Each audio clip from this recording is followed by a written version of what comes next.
À toutes et à tous, bienvenue à cette 6e édition de la présentation des membres digitales qui a pour objectif de partager avec vous l'expérience et les attentes des membres du premier réseau d'affaires franco-suisse. Nous accueillons aujourd'hui un panel à nouveau 100% masculin avec Vincent Barrault qui nous parlera du développement de Schneider Electric dans la région d'Ar.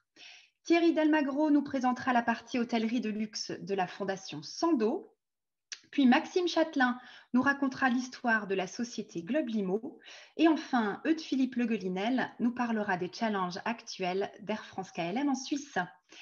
Avant de laisser la parole à nos chers intervenants, quelques précisions en termes d'organisation. Alors, la première demi-heure sera consacrée à la présentation des 4 entreprises, puis nous enchaînerons avec une séance de questions-réponses pour laquelle je vous invite à poser vos questions dans la partie conversée. Ensuite, vous serez redirigé vers une salle de discussion où vous pourrez échanger en petits groupes et poser vos questions supplémentaires à l'un des intervenants. Et nous nous retrouverons enfin à nouveau en plénum pour une rapide conclusion. Je vous précise également que toute la session en plénum est enregistrée et sera diffusée en replay sur nos canaux. Afin d'éviter tous les bruits parasites, j'invite tous les participants à couper vos caméras et vos micros afin de ne pas gêner nos intervenants. Je vous encourage enfin également à renommer votre profil avec prénom, nom et éventuellement le nom de votre société, ce qui nous facilite la répartition dans les groupes de discussion. J'ouvre maintenant le bal des présentations en donnant la parole à Vincent Barrault, vice-président Secure Power, Power System Division Switzerland et Data Center Business d'Ar pour Schneider Electric. C'est à toi, Vincent.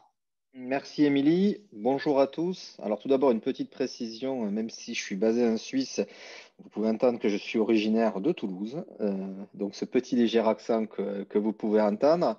Alors donc effectivement mon rôle est de gérer l'activité data center et energy management pour la région d'Ar, donc Allemagne, Suisse, Autriche, et j'ai la joie d'être basé en Suisse depuis maintenant 4 ans. Alors, quelques mots à propos de ma compagnie. Alors, effectivement, Schneider Electric, c'est une compagnie qui a vraiment subi une très, très forte transformation depuis le début des années 2000. Alors, on est une entreprise assez discrète, hein, historiquement, et on se soigne. On essaie d'être un petit peu plus fort en marketing. Alors, nous étions connus pour être une entreprise de matériel électrique. Nous avons changé notre positionnement. Nous sommes maintenant, depuis 2007 et diverses acquisitions, Digital Partner in Sustainability and Efficiency. Donc, pour le dire en français, notre travail est d'aider les entreprises dans la digitalisation de l'énergie en effectuant de l'efficacité énergétique. Notre motto, c'est effectivement, alors je dois le dire en anglais, je suis désolé, our purpose is to empower all to make the most of our energy and resources, bridging progress and sustainability for all. Alors, ce qui est intéressant, c'est que ce positionnement a commencé dès 2005 et effectivement, nous sommes au bon moment sur les bons sujets. Donc, est-ce de la chance ou est-ce que nos chers dirigeants ont fait les bons choix? Je ne sais pas. Néanmoins, il est vrai que la crise que nous vivons actuellement a confirmé que c'était un sujet clé. Alors, pour entrer plus en détail dans les chiffres, aujourd'hui, 50% de notre revenu vient du digital, 70% viennent des énergies vertes et 40% sur les marchés émergents, qui sont les marchés du futur, notamment, nous sommes historiquement en Chine, et notre CEO est le représentant de la Chine pour l'État français du point de vue des entreprises, mais aussi nous sommes très, très implantés en Inde. Donc, un chiffre d'affaires total de 25,2 milliards, avec, donc, comme je l'ai dit, 41%, 40% dans les pays émergents et 128 000 employés. Alors, quand on parle de sustainability, c'est vrai que tous les index saluent notre positionnement sur le sujet et nous avons été élus cette année entreprise la plus sustainable dans le monde selon divers classements. Donc c'est vrai que pour nous, rien de nouveau. C'est notre métier. On l'a toujours fait.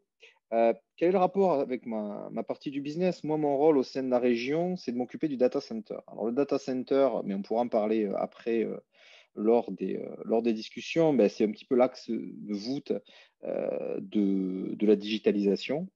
Donc, vous êtes tous sur votre téléphone. Nous sommes tous, et notamment nous l'avons vu cette année, dépendants de ça. Et effectivement, Schneider a fait l'acquisition d'APC en 2007, donc très en amont sur les tendances, qui nous permet aujourd'hui de se positionner en tant que numéro un mondial sur l'activité data center, sur les infrastructures de data center. Et le chemin que nous sommes en train de parcourir, c'est effectivement d'investir de plus en plus dans le software à travers diverses acquisitions. Next slide. Alors, mon profil, c'est quoi?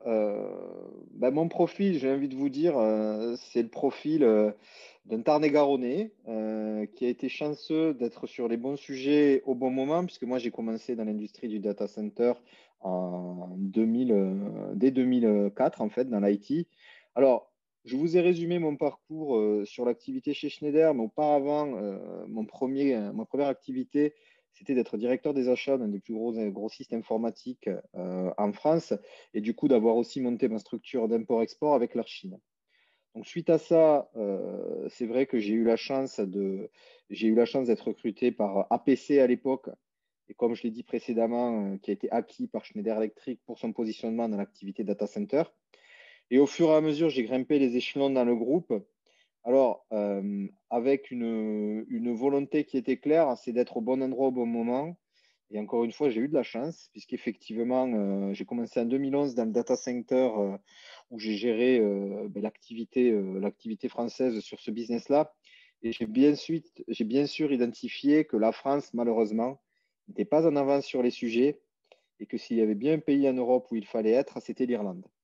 Donc, j'ai pu passer 3 ans dans ce merveilleux pays qu'est l'Irlande, où j'ai pu par la suite, où j'ai pu me frotter à tous les GAFA, les Amazon, les Facebook, les Google, qui effectivement sont importants là-bas et ont tout leur headquarter au niveau Europe. Et ceci m'a amené depuis 4 ans à être ici, en Suisse, où je gère l'activité d'art. Alors aujourd'hui, si vous suivez les news, clairement, d'art, c'est une des zones numéro 1 en Europe au niveau du data center.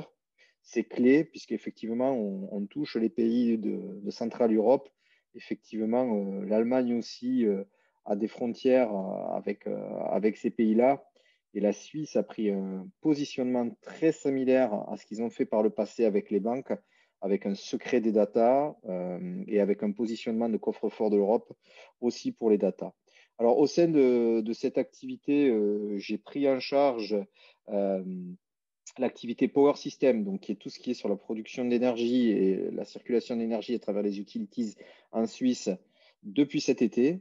Et ça se passe plutôt bien. Et à part ça, donc je suis papa de 2 petites filles, marié et très heureux d'être ici, tellement heureux que je vais y rester définitivement. Voilà. Next slide. Alors, les projets en développement, c'est quoi? Alors, comme je l'ai dit, Schneider est un groupe discret. Donc, vous entendez forcément parler de nous dans la presse, mais vous ne savez pas forcément que c'est de nous.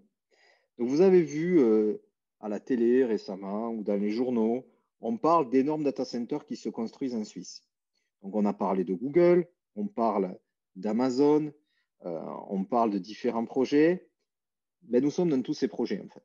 On n'a pas le droit de vous dire que c'est nous, mais on y est. Ce qui peut être une grande fierté pour la France et quelque chose dont je suis fier pour Schneider Electric, c'est que ces infrastructures qui sont si critiques et qui ont fait leurs preuves durant cette crise, Schneider Electric est impliqué. Alors, je sais qu'il y a des questions qui ont été posées sur la partie Edge. Effectivement, le Edge, c'est aussi un sujet sur lequel nous sommes. Donc, nous faisons partie de cette clé de voûte, j'ai envie de dire, du digital. Et ça, c'est ce qui m'occupe au quotidien. Alors, lorsqu'on parle de cette clé de voûte, il faut bien voir que le data center et les efficacités énergétiques, c'est présent dans tous les axes de votre vie. C'est présent dans l'industrie, c'est présent dans les bâtiments, c'est présent dans les maisons. vous avez aussi de plus en plus de véhicules électriques. C'est effectivement tous ces points sur lesquels, tous les points sur lesquels nous sommes, et toujours dans une approche de sustainability. Lorsqu'on parle plus précisément des data centers, effectivement, les gros sujets des data centers, ben, c'est tout d'abord qu'ils soient green. Alors, ce qui est intéressant avec le data center, c'est que malheureusement, vous avez entendu dans la presse que quand un data center, comme la semaine dernière, brûle, ça brûle très très fort. Alors, on a eu de la chance parce que celui-là, il n'était pas de chez nous. Donc, mes félicitations à la concurrence. Mais effectivement, ça a des grosses conséquences puisque toutes les entreprises sont hébergées et ça va au-delà de la simple infrastructure. Alors, ce qu'on attend d'un data center, donc justement cet exemple, qu'il soit résilient, c'est-à-dire qu'il soit capable de résister à des incendies, à ce type d'événements, qu'il soit évolutif, qu'il soit efficient et qu'il soit vert. Alors souvent, on prend l'exemple des data centers en incriminant, enfin en disant oui, le data center, ça consomme de l'énergie, c'est pas bien. Alors le choix, il est très simple. Enfin, j'y vois deux angles. Si vous voulez plus de data center, il n'y a pas de problème. Alors on retourne tous dans les bureaux, on retourne tous avec la machine à écrire et puis vous oubliez les téléphones, vous oubliez Amazon, vous oubliez tout ça. Donc ça, c'est le premier point. Data center, c'est l'axe clé pour faire des économies d'énergie, puisqu'en fait, la solution aux économies d'énergie dans les bâtiments, c'est l'électrification. Et pour faire la supervision, notamment de bâtiments, il faut du digital. Et enfin, j'ai envie de vous dire, c'est une industrie qui est green par définition, puisque l'énergie, ça coûte cher, et qu'effectivement, il n'y a pas que des altruistes, même chez les web giants, et que moins on consomme, plus ça permet de faire de profit. Donc, je peux vous dire que les efficacités énergétiques, c'est le cœur de la demande de nos clients, et on est à la pointe en termes d'innovation sur ce sujet-là. C'est aussi le cas de la compétition. Donc, clairement, que nos data centers soient green, c'est notre quotidien et c'est une grosse partie de mon travail. Next slide. Alors, qu'est-ce que j'attends au niveau de l'adhésion? Tout d'abord, divers points. Alors, j'ai déjà fait partie à l'étranger, notamment quand j'étais en UK, en Irlande, de la CCI. Pour moi, ce qui est intéressant, c'est échanger forcément avec des gens qui ne sont pas de mon domaine, puisque effectivement, on a tendance souvent à tout gérer et à tout voir de la part de notre prisme individuel. Donc, effectivement, c'est intéressant de parler avec d'autres entreprises, de parler avec des hôteliers, de parler avec les compagnies aériennes, parce que ça permet de donner un angle différent aux choses. Découvrir aussi de nouvelles tendances, puisqu'on est tous un petit peu, j'ai envie de dire, la tête dans le guidon. Et on fait tous, on essaie de mixer, enfin, notamment avec de plus en plus de parts de mix vie personnelle, vie professionnelle. Donc, si on peut avoir des informations régulières de la part de la CCI, c'est bien. Rester informé aussi des nouvelles tendances, c'est-à-dire qu'est-ce qui se passe concrètement, où et quoi, puisque tous, en fait, on a ce petit écosystème Suisse-France qu'il faut gérer. Bien sûr, renforcer mon réseau, rencontrer des gens nouveaux. Ensuite, il y a aussi une partie, ben, on a la chance d'être bien implanté en Suisse. On est là pour s'aider entre nous. Donc, aider les entreprises françaises et soutenir le développement, c'est bien sûr important, puisque le réseau français est important. Je challenge assez souvent Émilie, mais avoir des événements sur mesure quand on aura le droit, ça serait bien. Et on est en train de travailler dessus. Et le genre d'échange que nous avons aujourd'hui est aussi intéressant en termes d'événements collectifs. Donc, je l'ai dit, soutenir les Français, pas que sur leur vie professionnelle, parce qu'encore une fois, on est tous très occupés, on a tous les mêmes problématiques. Alors, on a tous des enfants, donc on a des femmes, on a tous des challenges. Donc, c'est important de se soutenir. Et surtout, ben, si on peut prendre un petit verre de temps en temps, et je pense que ça commence à s'imposer de façon très importante. Je sais que j'ai une autre personne qui a étudié à Toulouse dans le call d'aujourd'hui. Donc, il sera vivement temps, une fois qu'on sera tous vaccinés ou alors que ça sera calmé, ben, d'échanger de façon simple et de prendre un petit peu de plaisir aussi avec la CCI et pour notre travail. Merci. Voilà. Merci beaucoup, Vincent. Et c'est avec plaisir, évidemment, qu'on va partager ensemble ces moments conviviaux dès qu'on aura la possibilité de le refaire. En tout cas, la tendance est plutôt positive, donc croisons les doigts. Alors, on change maintenant de secteur et on entre dans l'univers de l'hôtellerie de luxe avec notre second intervenant, Thierry Dalmagro, donc, qui est directeur des ventes de la Sando Foundations Hotel. C'est à vous, Thierry. Merci Émilie, bonjour à tous. J'ai le plaisir de vous présenter aujourd'hui Sando Foundation Hotels. qui est donc une société hôtelière, le pôle hôtellerie de la Fondation Famille Sando. C'est une collection d'établissements d'exception en Suisse, à Lausanne, Neuchâtel et Zermatt, 6 hôtels en tout, 4 et 5 étoiles. Des hôtels avec une histoire, une âme, une identité forte et qui incarnent l'excellence suisse en termes d'hôtellerie, de service et d'hospitalité. Alors, le joyau de la couronne, le joyau emblématique de cette collection, c'est le Beau Rivage Palace, qui est considéré comme l'un des meilleurs hôtels d'Europe, qui est un établissement qui fête cette année ses 160 printemps, mine de rien, et voilà, qui est un resort, un palace classique au bord du Léman, dans son parc de 4 hectares, et avec un côté villégiature également, tout en étant dans la ville de Lausanne. Le Lausanne Palace, juste à côté, qui est un palace urbain, également 5 étoiles, membre de Leading Hotels of the World, comme le Beau Rivage Palace, qui est un véritable lieu de rencontre, d'affaires et de culture, au cœur de la ville, à 2 pas de la gare CFF. Et dans l'actualité, qui accueille depuis l'été dernier un nouveau chef pour son restaurant gastronomique, qui est Franck Pelu, qui est également français, qui nous arrive du restaurant Le Crocodile à Strasbourg, pour ceux qui connaissent. Nous avons également 2 hôtels 4 étoiles qui sont tous les deux situés à Ouchy, donc au bord du lac, à côté du Beau Rivage Palace. Le château d'Ouchy, que vous voyez en bas à gauche, qui est un véritable symbole du paysage lausannois, construit autour d'une tour médiévale du XIIe siècle, un lieu incontournable de vie pour se retrouver au bord du Léman, qui a été rénové récemment avec un design épuré. Il y a un excellent restaurant, un grill avec du show cooking qui s'appelle 57 degrés. Et l'hôtel Angleterre, donc également dans le même quartier, qui est dans un écrin de verdure, un ensemble de demeures élégantes du XVIIIe siècle. Vous avez 75 chambres, 75 chambres en tout, rénovées dans un style contemporain. J'ai souvent l'habitude, c'est le secret le mieux gardé de Lausanne, et nos clients qui le connaissent aiment à y revenir. Sinon, je vous emmène à Neuchâtel. Alors ça, c'est peut-être quelque chose qui est un peu moins connu, mais qui est également un autre hôtel d'exception, au sens propre du terme. C'est l'hôtel Palafite, en haut à droite de la slide, qui est un hôtel sur pilotis. C'est le seul hôtel 5 étoiles construit sur l'eau en Europe. Et donc, moi, je voyage autour du monde. Enfin, je voyageais avant le Covid. Et les clients, quand ils voyaient ces photos, ils me disaient, mais ouais, c'est les Maldives en Suisse. C'est assez les Maldives en Suisse, surtout l'été. L'hiver, c'est plus pour l'inspiration et le cocooning. Mais c'est définitivement un établissement qui crée la surprise et le dépaysement idéal. Et il est ouvert en ce moment et il rencontre un vrai succès auprès de la clientèle suisse.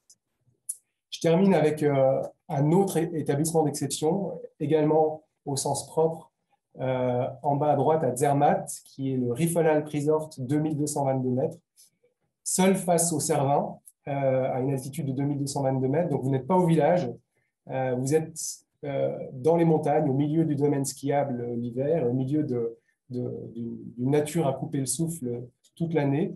Donc, un resort 5 étoiles avec tous les services, également membre de Leading Hotels of the World, 70 chambres, et puis 3 restaurants, 2 bars, un spa avec la piscine extrêmement instagrammable, avec vue sur le Cervin, et qui propose un luxe authentique, donc vraiment une expérience assez magique. Voilà. Donc j'ai la chance d'être le directeur commercial pour tous ces établissements. Mon parcours, il est à la fois dans l'hospitalité et puis le monde des événements. Pour l'Europe, j'ai commencé dans l'hôtellerie à Monaco pour la Société des Bains de Mer, où je m'occupais des séminaires et des congrès. Ensuite, j'ai passé 3 ans dans le groupe Hilton à Paris, où on avait 5 établissements, plutôt là, dans le corporate et le tourisme d'affaires. Et puis, je suis arrivé en Suisse en 2007, où là, j'ai intégré l'équipe commerciale, le développement commercial du Beau Rivage Palace, à l'époque qui était un hôtel indépendant. Donc, j'ai fait ça, j'ai dirigé l'équipe commerciale.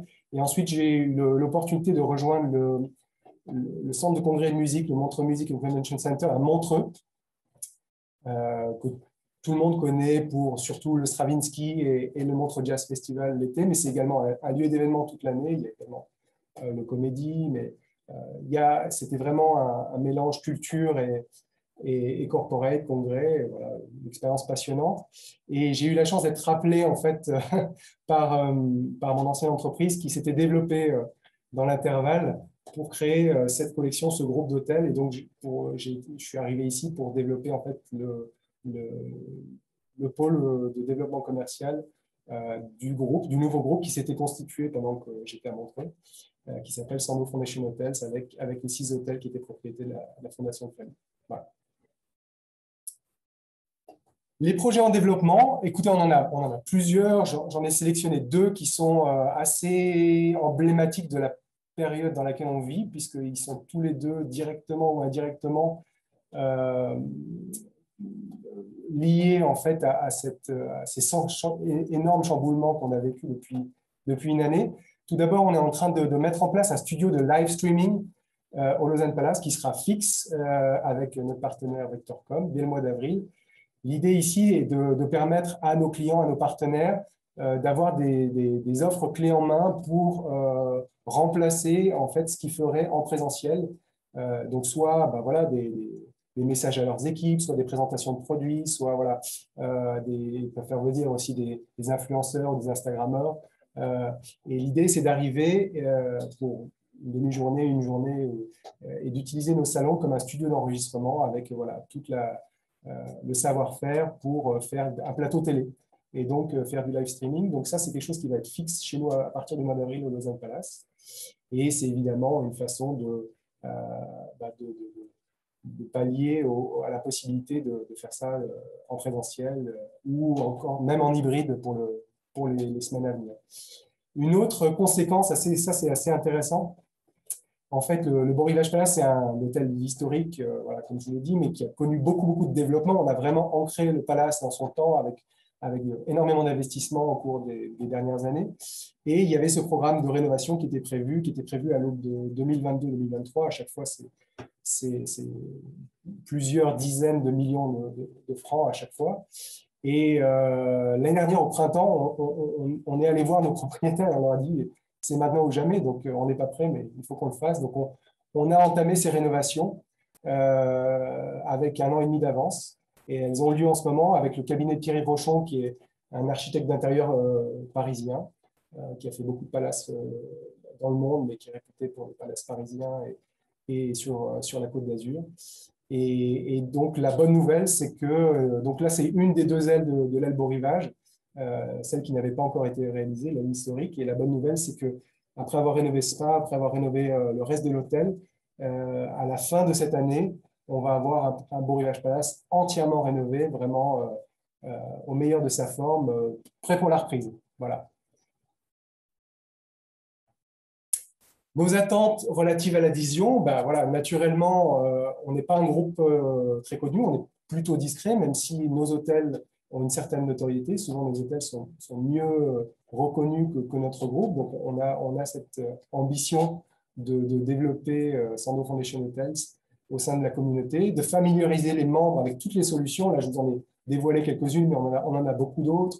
On a les services de traiteurs, on opère des bateaux sur le lac pour les croisières. Les croisières, vous pouvez organiser des événements.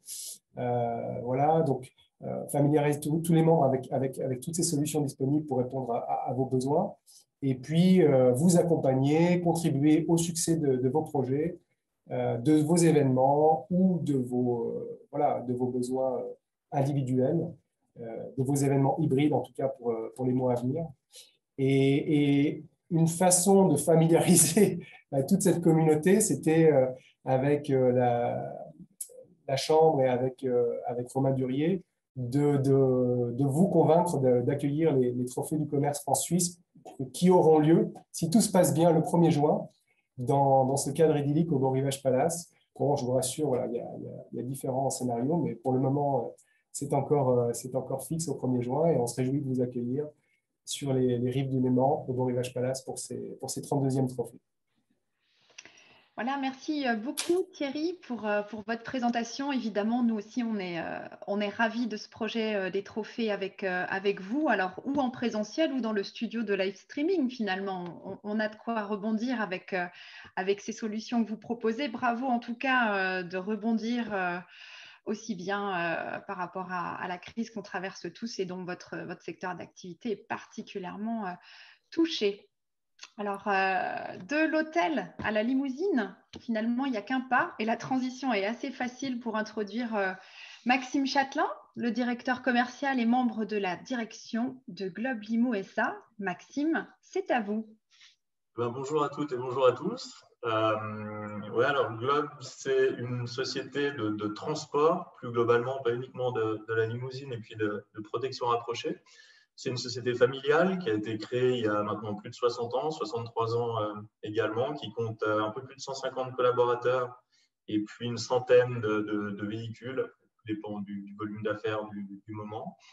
En termes d'infrastructure, on a 12 400 mètres carrés de surface, 6 300 mètres carrés couverts pour pouvoir abriter tous les véhicules et puis les infrastructures nécessaires à la bonne exploitation de nos activités que je vais vous présenter.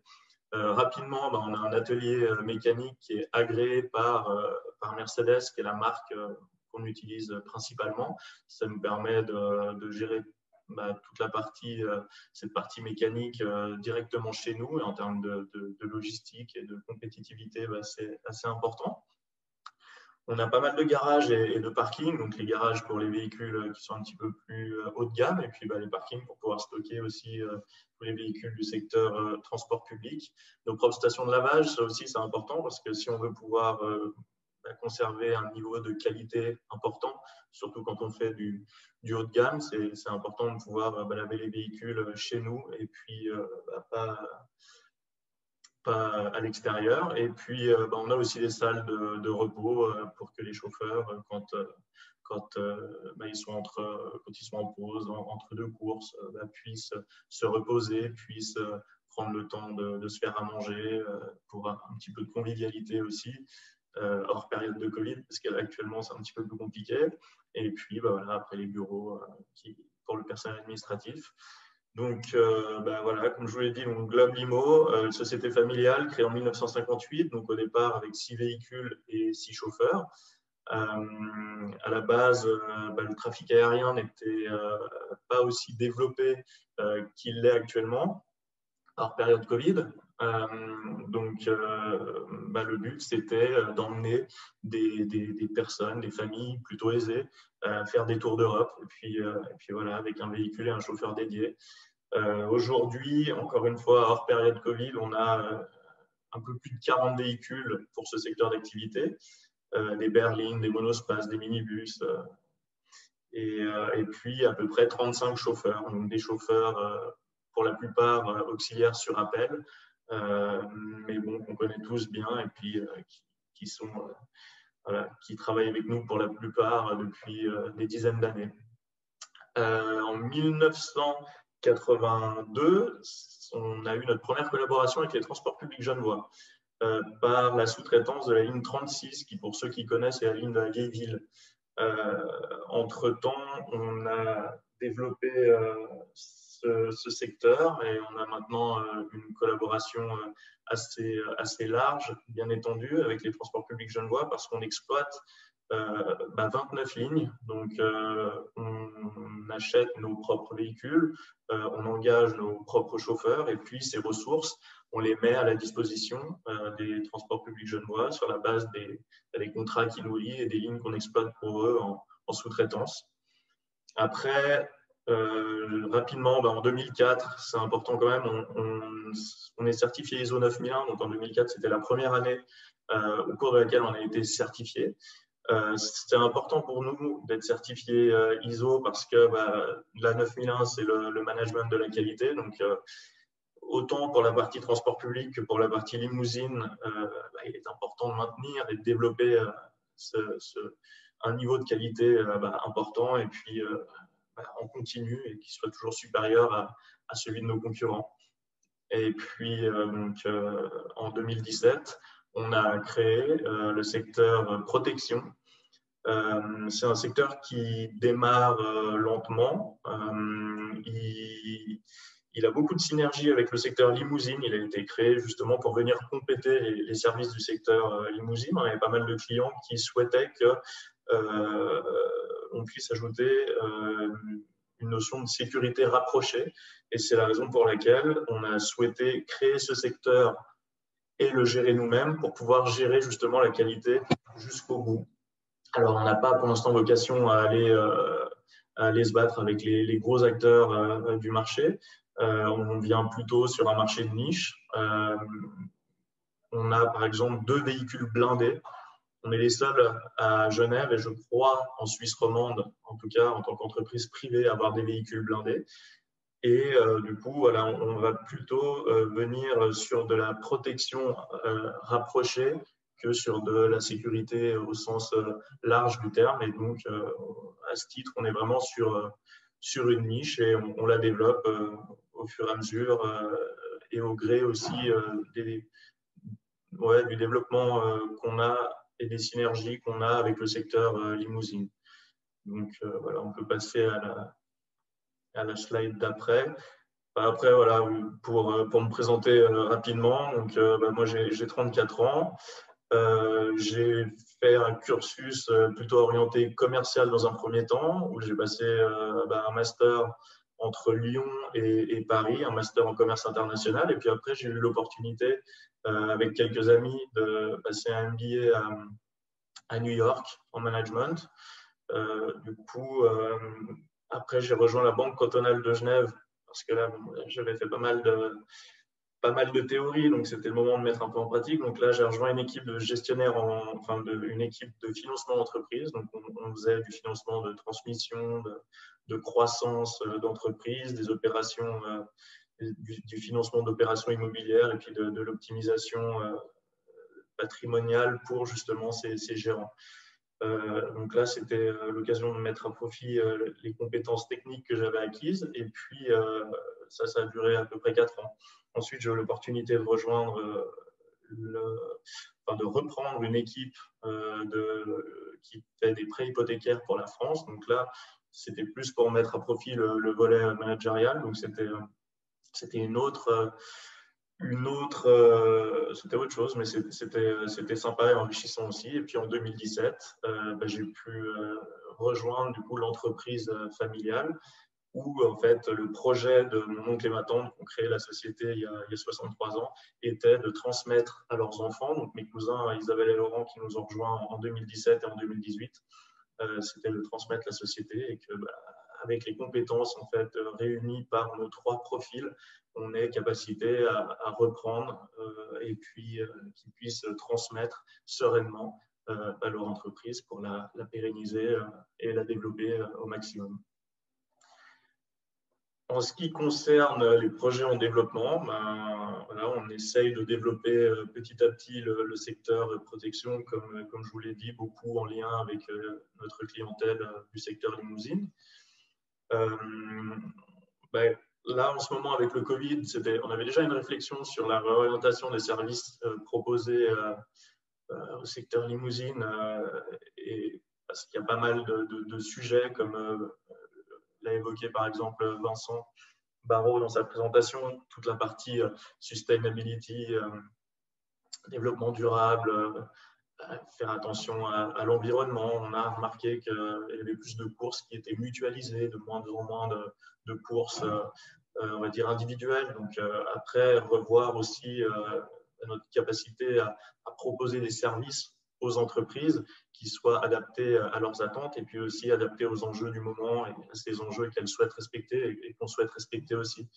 Donc ça, c'est aussi un de nos gros enjeux. Et puis on voit avec le Covid, du coup, que peut-être qu'il y aura moins de réunions en présentiel. On voit, par exemple, le succès des outils comme Zoom qu'on utilise actuellement. Alors du coup, il va falloir prendre des informations par rapport à ça et puis être capable de retranscrire une solution, plusieurs solutions qui tiennent compte en tout cas de ces réflexions et de ces enjeux pour rester leader sur notre marché.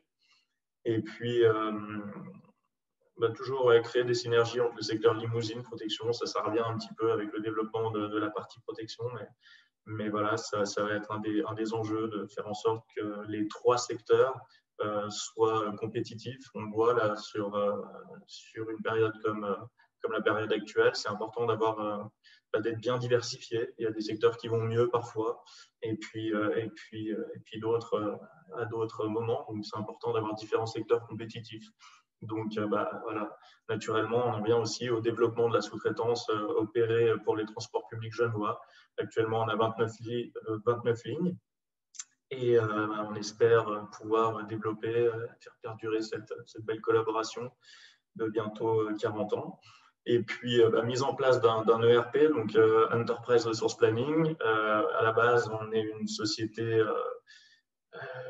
de taille PME, mais qui tend quand même à grossir. Et donc, c'est important de mettre en place un ou des logiciels d'exploitation qui vont nous permettre de nous développer efficacement, de rester compétitif. Et voilà, ça passe de nos jours par la mise en place d'un ERP compétitif qui nous évite de perdre trop de temps, qui nous évite des risques d'erreur. Alors là, comme on est sur une période plus calme en termes d'activité, c'est aussi une bonne période pour ça. Et puis autrement, les enjeux du moment, augmentation de la visibilité de l'entreprise sur les réseaux sociaux, référencement Google, site internet, ça passe par là.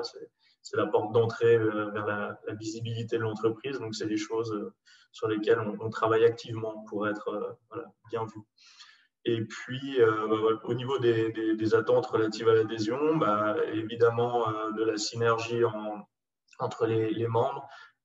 C'est pareil, Vincent en parlait dans sa présentation. C'est vrai qu'on voit beaucoup les choses à travers notre secteur d'activité, notre prisme. Donc, c'est bien de pouvoir justement échanger avec des personnes qui sont d'autres secteurs et puis issues d'autres secteurs avec d'autres visions. Se tenir informé aussi de ce qui se passe autour de nous dans les autres secteurs, des grands changements, des grandes problématiques du moment. Et puis, c'est vrai, encore une fois, c'est vrai que c'est ces moments conviviaux qui commencent à nous manquer et puis qu'on se réjouit de retrouver le plus vite possible quand ce sera possible. Donc, voilà, j'espère que ce sera le cas rapidement. On l'espère tous, Maxime. Merci beaucoup pour votre présentation. Merci. Je rappelle aux participants que vous pouvez poser vos questions à nos quatre intervenants dans la chat box. Je les prendrai juste après la dernière présentation, qui n'est autre que celle de Eudes-Philippe Le Guelinel, qui est le responsable des ventes pour Air France KLM Switzerland. Eudes-Philippe, c'est à vous. Merci beaucoup, merci Émilie, merci à tous et bonjour. Eudes-Philippe Le Guelinel, donc j'ai 41 ans, je suis normand et je suis ravi d'être parmi vous ce matin pour vous présenter le groupe Air France KLM. Je ne sais pas depuis quand vous avez pris l'avion, mais en ce qui me concerne, ça date de cet été. Et ça commence vraiment à durer et voilà, une certaine impatience, pas que pour moi, hein, pour beaucoup de nos clients, à pouvoir reprendre l'avion pour visiter ses amis, sa famille, ses collègues en Europe et partout dans le monde. Et en fait, c'est vraiment ça l'ADN du transport aérien, c'est de relier les continents, les entreprises et les communautés à travers la planète et d'en faire un endroit plus petit et plus accessible. Et Air France KLM, c'est l'un des leaders mondiaux de ce secteur qui s'articule autour de 3 activités. Trafic passager à travers 3 marques, Air France, KLM et notre low cost Transavia. Le trafic fret ou cargo, selon la manière dont vous dites. Et puis la maintenance de nos avions et de ce qu'il y a à l'intérieur des avions, tous les équipements de ces avions. Alors j'ai partagé avec vous certains chiffres du bilan de 2019 et à côté j'ai mis l'impact du Covid que vous pouvez voir sur notre activité en 2020. Voilà, les chiffres parlent d'eux-mêmes. On a perdu les 2/3 de nos passagers, évidemment, en n'opérant plus que 5% de nos capacités pendant le lockdown. On n'avait plus beaucoup de passagers, mais on s'est maintenu sur l'activité cargo. D'abord parce qu'il y avait beaucoup moins de restrictions que pour nos passagers et aussi parce que le transport aérien faisait partie de la réponse au Covid. Dans un premier temps, avec le rapatriement de 270 000 passagers, dont 150 000 en un mois. Et puis, voilà, on a dû réagir, on a restructuré notre réseau, on a gelé nos projets, on s'est assuré le soutien de nos États actionnaires. Et ensuite, on a été par notre fret, acteur de la diffusion des moyens sanitaires. Et aujourd'hui, avec la diffusion du vaccin, et c'est très gratifiant pour nos équipes, d'être accueillis sur les tarmacs, que ce soit en Colombie, au Chili, au Rwanda. Voilà, on est accueillis vraiment par les autorités parce que on apporte l'espoir à travers nos soutes et ça, c'est quand même très gratifiant. Voilà. On a aussi réagi d'abord en mettant en place une sécurité sanitaire en aéroport et à bord, le masque, la distanciation sociale. On a accru le nettoyage de nos avions et on a aussi les filtres à air qui renouvellent l'air des cabines toutes les 3 minutes. C'est dans des filtres qu'on retrouve dans les blocs chirurgicaux. On a travaillé aussi sur la tranquillité d'esprit. Aujourd'hui, quand vous achetez un billet d'avion sur Air France KLM, il est modifiable et remboursable sans frais. Et puis d'autres mesures commerciales, comme par exemple la prolongation des statuts Flying Blue, notre programme de fidélité. Si vous étiez Gold, vous resterez Gold, même si vous n'avez pas pu voyager.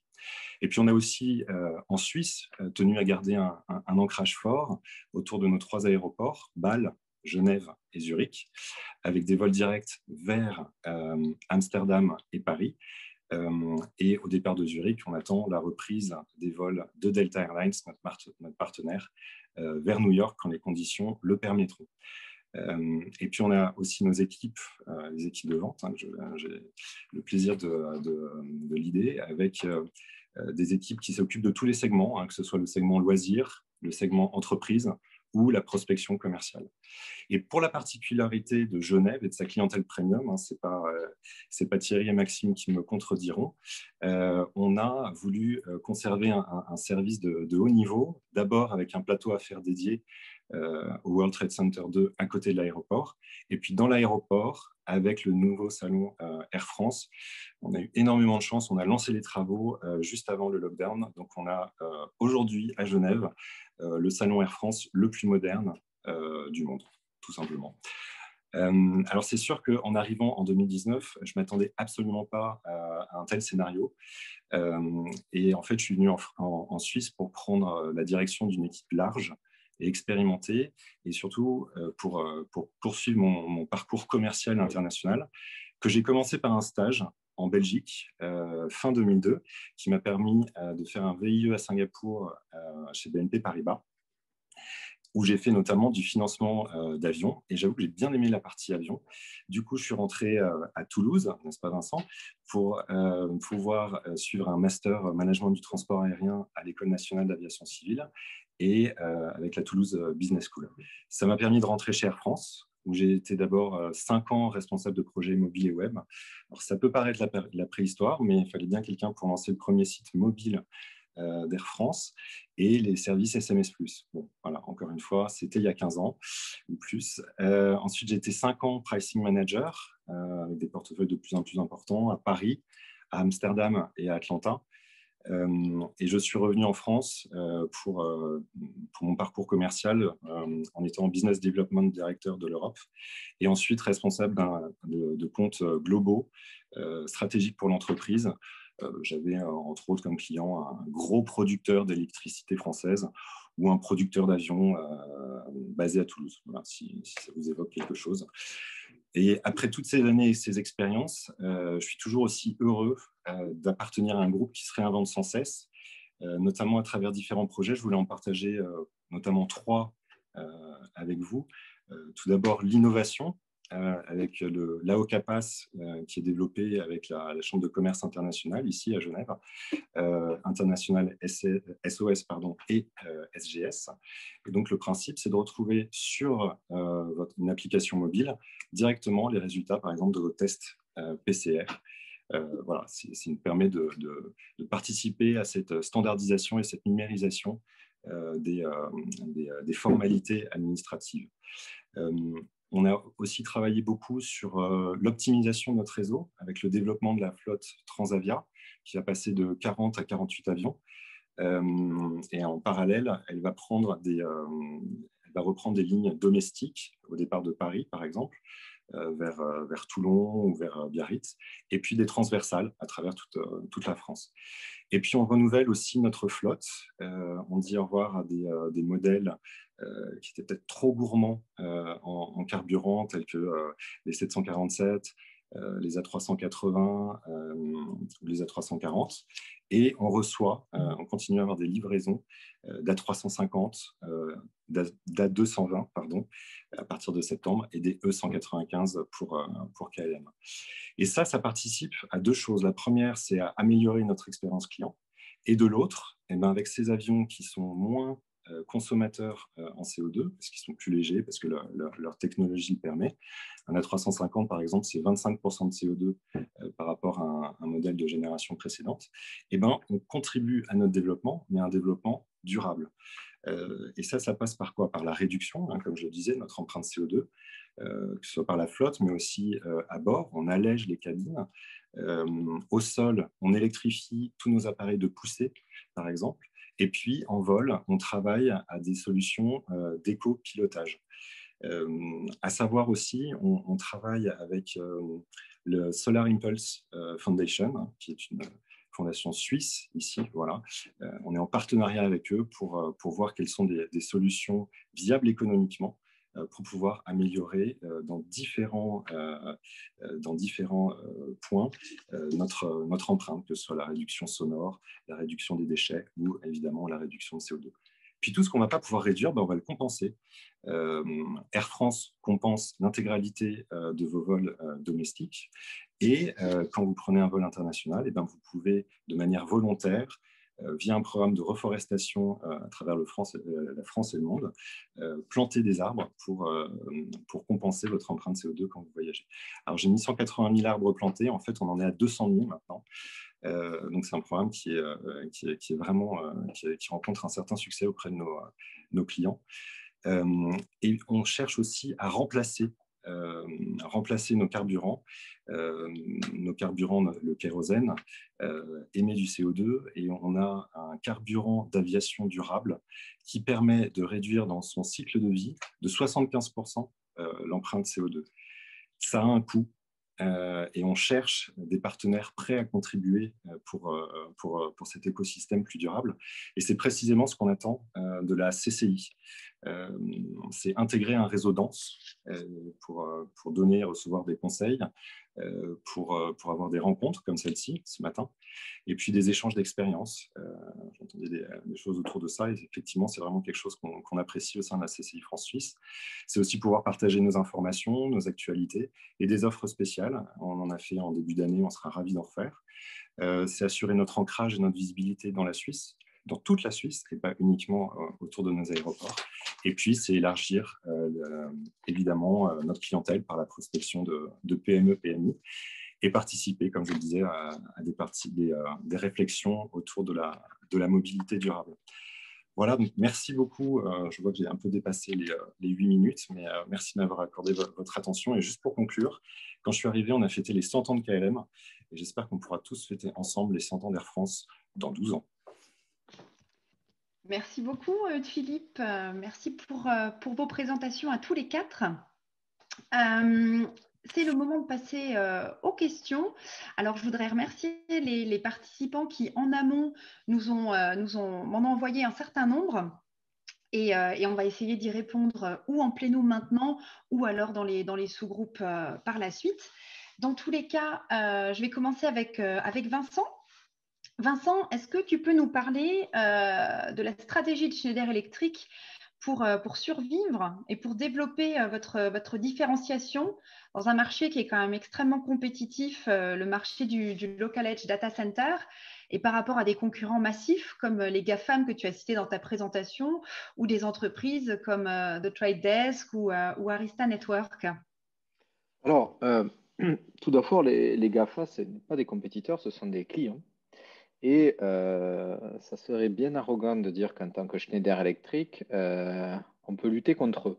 Je pense que tous ici dans ce call, on est très dépendants de ces entreprises, qu'il n'y a pas vraiment de solution. Et de toute façon, la crise a encore montré que la digitalisation, c'était clé. Alors, qu'est-ce qui se passe? Parce que je ne suis pas sûr que pour tous les gens qui sont connectés, le Edge Data Center, ça soit un terme qu'ils utilisent tous les jours. Aujourd'hui, il y a eu une tendance, donc, depuis, on va dire, 2005, à tout envoyer dans le cloud. Donc, ce fameux cloud, hein, qui n'a rien d'un cloud, puisque c'est du béton, de l'électrique et du très concret.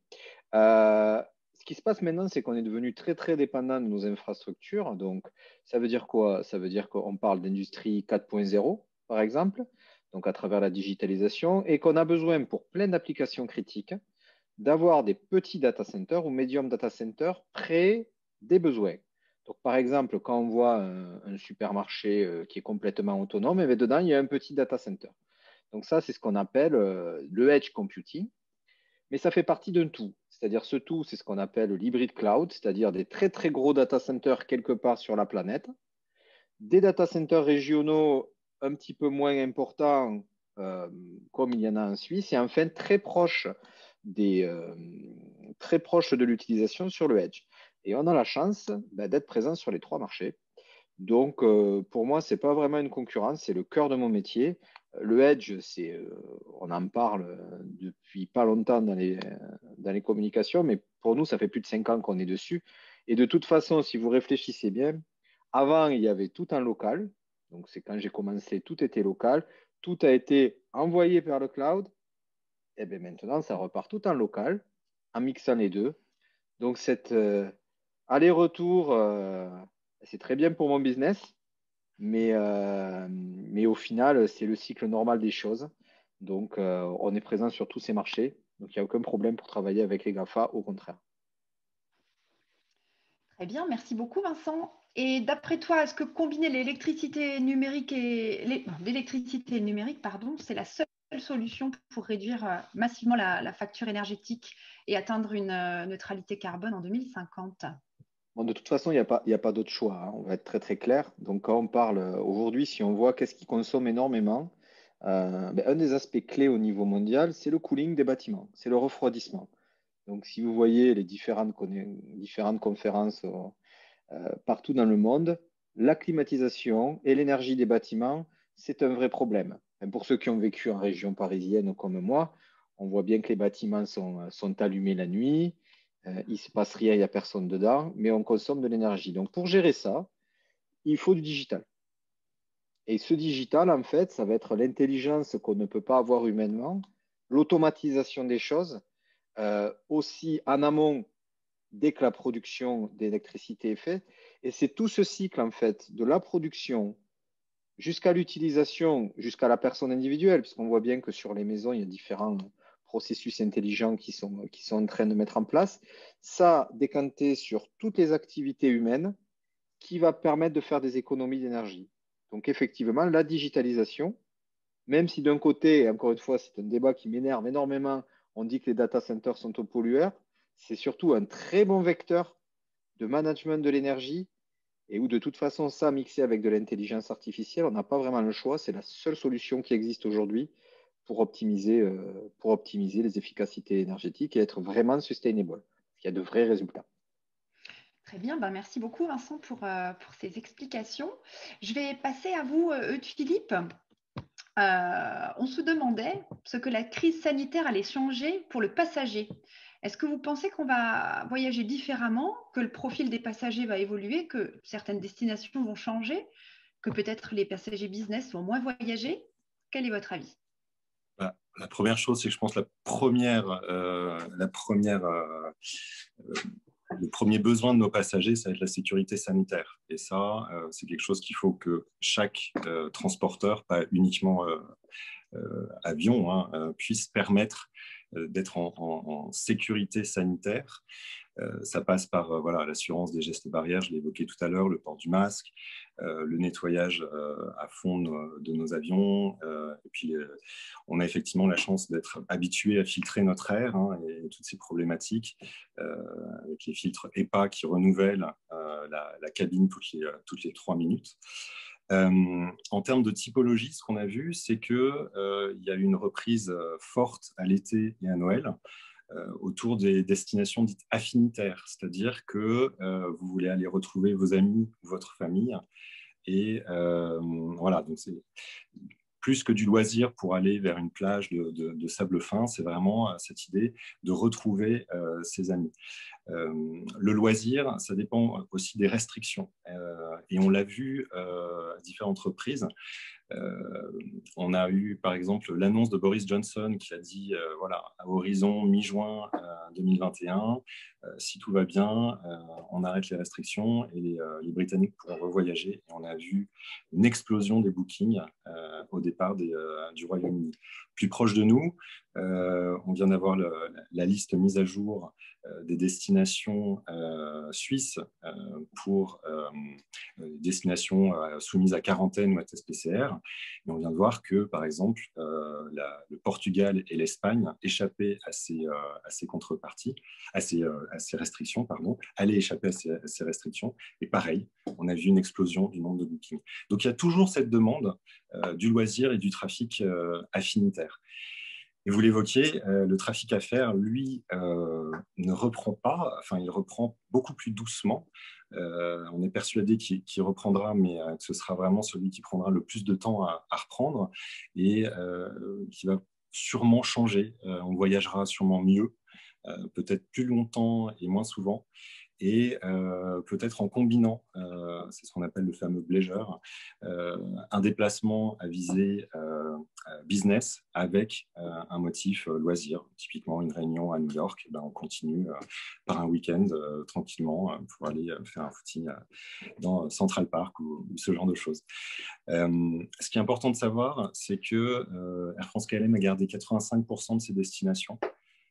Donc, on n'a pas non plus massivement amputé notre réseau, mais c'est sûr que les destinations plutôt à motif affaires ont vu leur fréquence diminuer.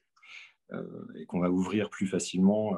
Vous verrez bientôt des destinations loisirs. Voilà, on les ouvre beaucoup plus facilement. Et sur le long courrier, aujourd'hui, c'est le cargo qui nous permet de maintenir des lignes dans l'économie de vol. Encore une fois, en 2019, je n'aurais pas pensé que ça puisse être le cas. Ce qu'on voit aussi, c'est qu'il y a des besoins forts de la part de nos clients autour de ces restrictions. Alors là, on ne peut pas faire grand-chose, puisque c'est chaque État qui décide des restrictions. Mais sur les 83 pays qu'on dessert, environ un quart n'acceptent que les résidents ou les ressortissants de ces pays. Donc, il y a de très fortes limitations. Et encore une fois, quand ces restrictions tombent, on voit le trafic passager revenir. Donc, cette attente, elle est de réouvrir les frontières, clairement, et puis aussi simplifier le parcours avec des applications standardisées, sécurisées, numérisées, celles que j'évoquais, notamment l'AOCAPAS. C'est un des essais qui est en ce moment en place sur le marché. Et l'idée, c'est de fluidifier le passage des frontières. Je crois qu'il y avait une question d'ailleurs dans le chat autour du passeport vaccinal ou quelque chose comme ça. Elle était pour Thierry. Ah, bon, bah alors, Elle était pour Thierry et justement, je vais en profiter pour enchaîner avec lui. Merci Eudes-Philippe. Justement, alors Eudes-Philippe parle d'un AOCAPAS par rapport au trafic de voyageurs. Thierry, est-ce que chez vous, dans vos établissements, vous prévoyez la mise en place d'un passeport vaccinal ou d'intégrer un résultat de test dans les bookings? Est-ce que c'est une idée que vous avez envisagée? Oui, c'est discuté au niveau national par nos représentants. Voilà, ce n'est pas chaque hôtel ou chaque groupe hôtelier qui discute de ça, mais il y a des discussions en effet. Voilà, je pense que c'est des décisions qui seront prises par pays, par nation. Voilà. Nous, aujourd'hui, on suit les recommandations sanitaires et on étudie aussi la possibilité de proposer des tests PCR. Il y a des hôtels qui font ça dans des destinations plutôt exotiques, de façon de dédramatiser, c'est-à-dire au petit déjeuner, avant de reprendre l'avion. Voilà, vous avez votre test PCR qui vous attend sur la table de votre petit déjeuner. Donc on réfléchit à tout ça. À l'inverse des destinations exotiques, on a la chance, nous, en Suisse, d'être proche de marchés émetteurs à haute contribution. Donc, aujourd'hui, les hôtels du groupe qui sont ouverts, l'été dernier, par exemple, où tous nos hôtels étaient ouverts, on a fonctionné avec une clientèle locale, nationale et ou transfrontalière uniquement. liées à toutes ces restrictions. Et la façon dont on perçoit la reprise sera que la reprise va être naturellement par cercle concentrique. C'est-à-dire, il y aura des exceptions, mais voilà, elle va se faire d'abord au niveau régional, européen, un peu plus grand. Après, ça va se trouver Royaume-Uni, Russie, Moyen-Orient. Peut-être le trafic vers les États-Unis un petit peu plus rapide puisqu'ils sont en avance en termes de vaccination. Mais voilà, c'est un petit peu comme ça qu'on envisage les prochains mois. Très bien, merci beaucoup Thierry. Parlons un peu gastronomie, essayons d'oublier quelques instants la crise. C'est Anne-Sophie Pic qui dirige le restaurant gastronomique du Beau Rivage Palace depuis plus de 10 ans maintenant. Est-ce un cas unique ou est-ce que vous avez d'autres exemples de partenariats franco-suisses au sein de votre groupe? Oui, on a d'autres partenariats franco-suisses. On recherche toujours l'excellence et il se trouve que dans ce domaine, la France a beaucoup de talent, mais pas seulement en gastronomie. On était en fait les premiers à sortir Anne-Sophie Pic de ses murs à Valence. Voilà, et on a beaucoup cru à ça. Et donc, elle a ouvert son restaurant il y a 11 ans maintenant au Beau Rivage Palace avec un grand succès. Maintenant, elle est la chef 2FE la plus étoilée au monde avec des restaurants gastronomiques voilà, dans beaucoup de villes et de destinations à travers le monde. On a, si je reste dans le domaine de la gastronomie, on a accueilli, donc je l'ai mentionné tout à l'heure, Franck Pellu, qui, avec sa compagne Sarah Benhamed, gère la table du Palace, le Lausanne Palace, qui est un grand espoir de la gastronomie. En fait, il a conservé l'étoile de la table qui avait été gagnée par Edgar Bovier avant lui. Et puis, c'est un jeune homme que vous connaissez peut-être, il a été finaliste de Top Chef il y a quelques années. Voilà, ils ont vraiment une cuisine très innovante et rencontré vraiment un grand succès auprès de notre clientèle suisse romande et internationale. Donc voilà, ça c'est un très bel exemple de collaboration avec des talents français. J'en citerai deux autres. Tout à l'heure, je vous ai parlé de Pierre Rochon, qui a rénové en fait toutes les chambres, les suites, et qui est en train de le faire du Beau Rivage Palace. Et puis je mentionnerai aussi 5 Mondes, qui est un concept français, parisien, de spa, dont nous étions le premier spa avec le concept en entier quand on a ouvert en 2006 et qu'on a entièrement rénové, toujours avec 5 Mondes, l'an dernier. Donc ce spa de 1500 m² que nous avons au Beau Rivage Palace. Donc plusieurs collaborations, partenariats franco-suisses avec d'excellentes expériences.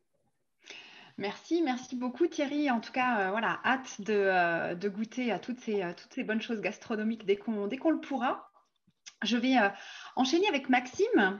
Maxime, est-ce que vous avez une anecdote à nous partager par rapport au transport de tous ces VIP que vous avez pu faire? Une anecdote là comme ça en particulier au niveau des clients. En plus, on est un peu tenu au secret quand même beaucoup, donc pas vraiment. Après, il y a plutôt une anecdote en interne qui est marrante, c'est qu'on a comme gros client l'UEFA. Donc quand il y a les tirages au sort pour les phases finales de Ligue des Champions, on voit les noms souvent ils invitent des joueurs, des anciennes gloires, enfin voilà, toutes les personnes du foot mondial. Et donc, on fait le briefing avant et puis on doit attribuer les courses aux différents chauffeurs, du coup. Bon, il y en a à qui ça parle pas, mais il y en a quand même pas mal, du coup, qui se battent pour avoir tel ou tel joueur. Et du coup, c'est drôle parce que quand on fait le débrief avec eux, ils doivent rester professionnels, donc ça ne va pas se voir, mais du coup, ils doivent accompagner un joueur et puis ils le précèdent de 2 mètres et puis le chauffeur se dit tiens, à 2 mètres de moi, dans mon dos, j'ai Zidane, et puis quand je conduis, faut peut-être pas que je fasse gaffe, pas rater le virage. Donc ça met une pression supplémentaire, et puis non, mais c'est drôle, c'est surtout voilà, le fait d'avoir pour les chauffeurs accès à ces personnalités-là, c'est quelque chose de sympa du coup. Voilà. C'est un petit peu comme ces événements virtuels de la CCI France-Suisse, les gens se battent pour être avec l'un ou avec l'autre des intervenants. Donc, j'espère qu'aujourd'hui, on n'aura déçu personne. On va enchaîner sur les discussions en sous-groupe. Merci à vous 4 de vous être prêtés au jeu des questions-réponses. La discussion va continuer maintenant en plus petit comité. Il va vous suffire d'accepter la notification que va vous envoyer Pierre-Marie et puis on va se retrouver dans une salle de discussion pendant une petite vingtaine de minutes. Je vous souhaite d'excellents échanges et je vous dis à tout à l'heure rapidement pour une brève conclusion. Merci. Je vois que tout le monde est en train de nous rejoindre dans la salle principale maintenant et c'est le moment de conclure. Je voudrais remercier l'ensemble des participants et également nos 4 intervenants pour les présentations. Je ne sais pas ce qu'il en était pour les autres salles, mais dans la mienne avec Eudes-Philippe, c'était une discussion extrêmement intéressante et on était triste que ça se termine déjà. Voilà, j'espère que vous avez apprécié et puis je vous invite à nous faire part de vos feedbacks en répondant au petit questionnaire dont Pierre-Marie va glisser le lien dans la chatbox. On est toujours ravis d'avoir votre avis, d'avoir votre ressenti. C'est grâce à ça qu'on s'améliore à chaque fois. Et puis, vous allez maintenant voir sur votre écran les dates des prochains autres événements de la CCI France-Suisse, avec demain le prochain Meet and Connect où nous serons en petit comité avec Anne-Marion Bouchacourt. Jeudi, on se retrouve avec un rendez-vous consacré à la prospection commerciale en Suisse, à la RGPD, les bonnes pratiques et pièges à éviter. La semaine prochaine aura lieu le premier volet de notre cycle consacré au management bienveillant, où j'aurai le plaisir de retrouver Vincent Barrault, mais également Alain Vernier, qui est présent aujourd'hui et qui sera le fil rouge de ce cycle. On a préparé ça avec beaucoup de plaisir et on a pris beaucoup de temps, donc on espère que vous serez nombreux à nous suivre sur cette thématique-là. Le 25 mars, nous proposons une rencontre d'affaires dans le domaine de la food tech. Puis les guides de haute montagne de Mountain Pass nous expliqueront le 30 mars comment on vit l'incertitude d'une nouvelle normalité. Enfin, le 1er avril, ce n'est pas un poisson. Samantha vous propose le prochain BNB eB2B franco-suisse. Je suis dans les voyages, je suis sur Airbnb, mais ce n'est pas du tout le sujet. Donc, le prochain eB2B franco-suisse. Et puis, en avril, c'est Milan Despotovic, le directeur général de Cyclinaire Suisse, qui sera dans le Meet and Connect. Voilà, il ne me reste plus qu'à vous souhaiter une bonne journée, un bon appétit. Restez en bonne santé et je me réjouis de vous retrouver bientôt pour un prochain événement de la CCI France-Suisse. Merci à tous et à bientôt.